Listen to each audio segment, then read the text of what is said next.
If you're looking for the top 10 places to visit in Ireland, these are going to be my suggestions. So please follow along while I'm taking a stroll in the Phoenix Park.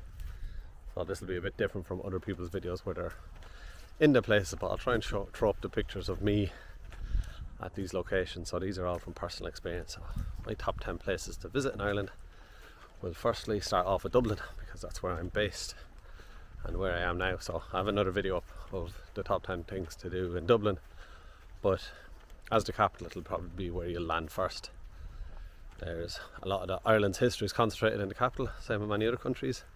Then you also have a place like the Phoenix Park that you can visit and take a break from the city centre, and it has the Guinness factory along with lots of historical locations to visit. So just starting out quickly, number one will be Dublin City.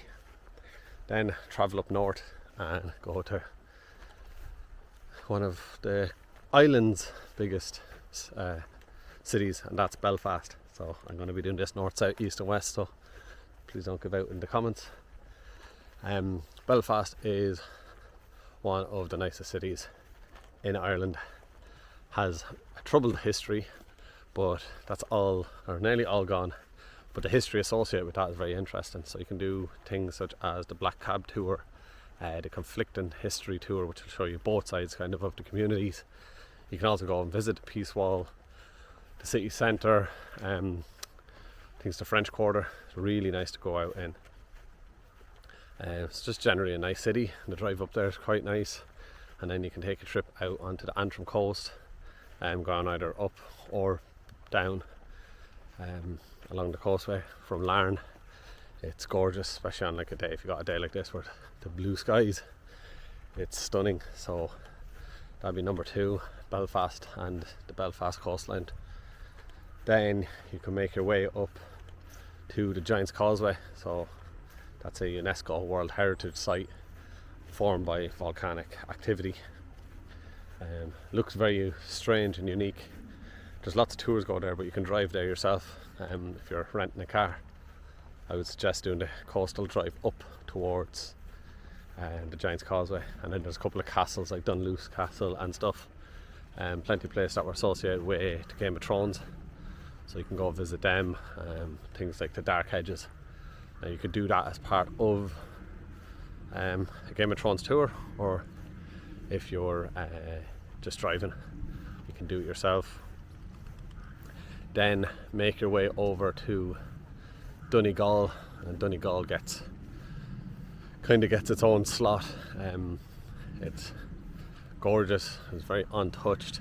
Makes driving a little tricky because the roads are narrow, small, and Donegal people don't know how to drive, so it can be a little tricky sometimes trying to get around. But Donegal and Derry City as well, you could also go to, add that in.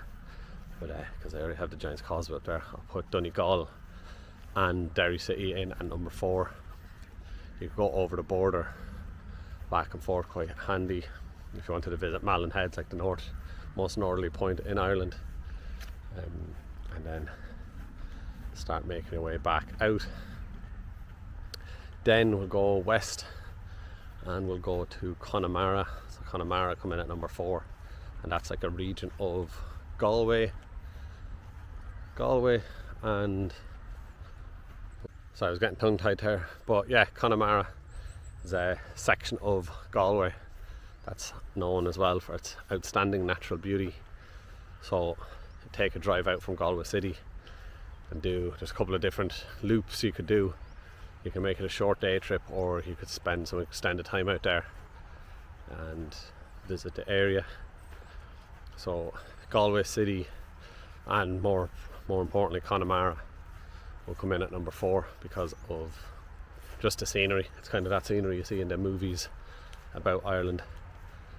And take a drive out that way.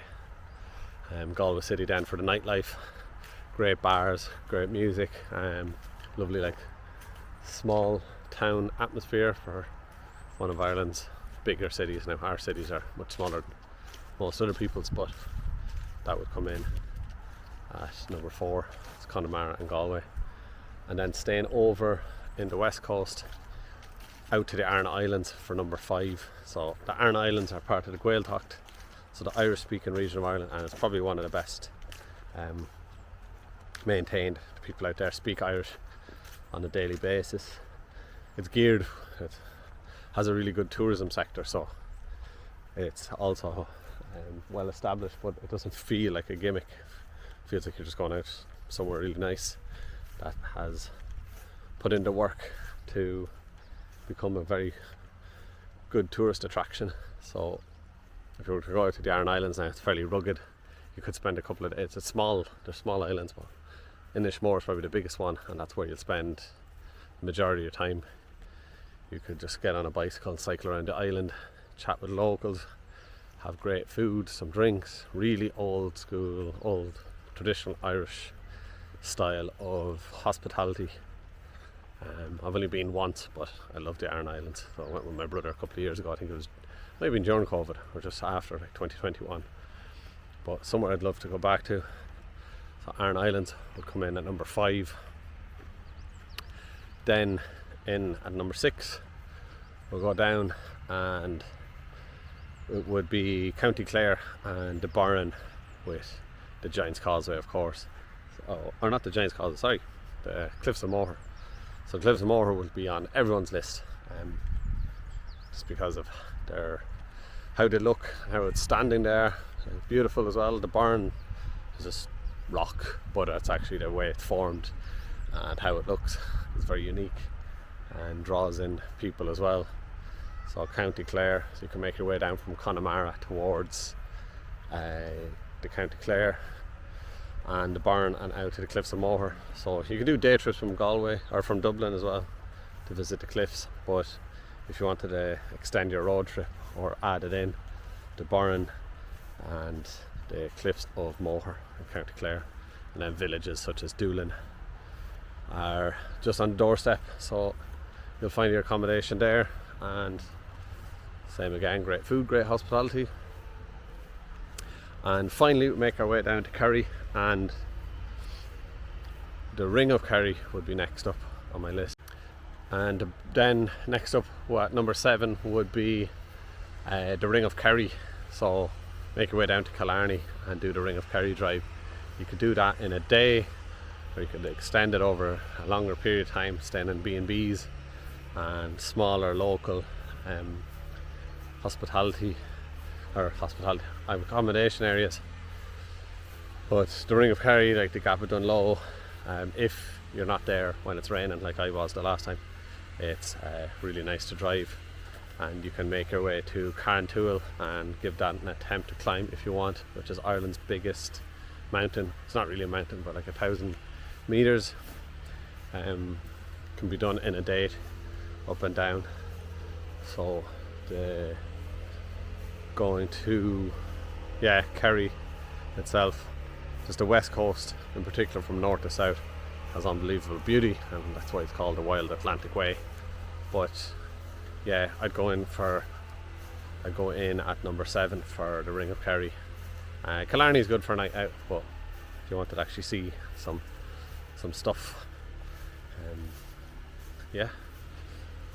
At number 8 I would put in Cork City and West Cork. So if you're coming across from Kerry or coming down from Dublin, Cork City is one of the best nightlifes in Ireland, I think. A lot of variety and places to go. The city itself is really nice. Lots of history down. I can't remember the name of the river that goes through it, but someone else will tell me in the comments. Cork City, and then out West Cork to Mahon, or not Mahon. Is it Mahon? Anyway, out to West Cork. People can tell me, like Charleville and a few other nice little villages and towns to drive through. But West Cork and Cork City will come in at number 8, as they are worth the visit. People in the comments can tell me a bit more why, but I do like that area. Then number 9 would be, I'll have to give Tipperary. I like Tipperary. It doesn't get as much of a mention. The Rock of Cashel does, and and that's definitely worth a visit. It's one of Ireland's most stunning castles. But Tipperary itself is a great scenic area to drive through, and there's plenty of history in the area. It's one of the places where the IRA was most active during the War of Independence, so there's historical landmarks for attacks, ambushes, and the graveyards of people who died during the War of Independence. But Tipperary would definitely get an honourable mention. And then finally, number 10 would be Wicklow. So if you're doing a loop, those top 10 places to visit in Ireland, if you followed that, it would actually kind of bring you in a loop. But the Wicklow Mountains is close to Dublin City. You can do it in a day trip, and if you're doing a loop of Ireland, that's where you come through at the end.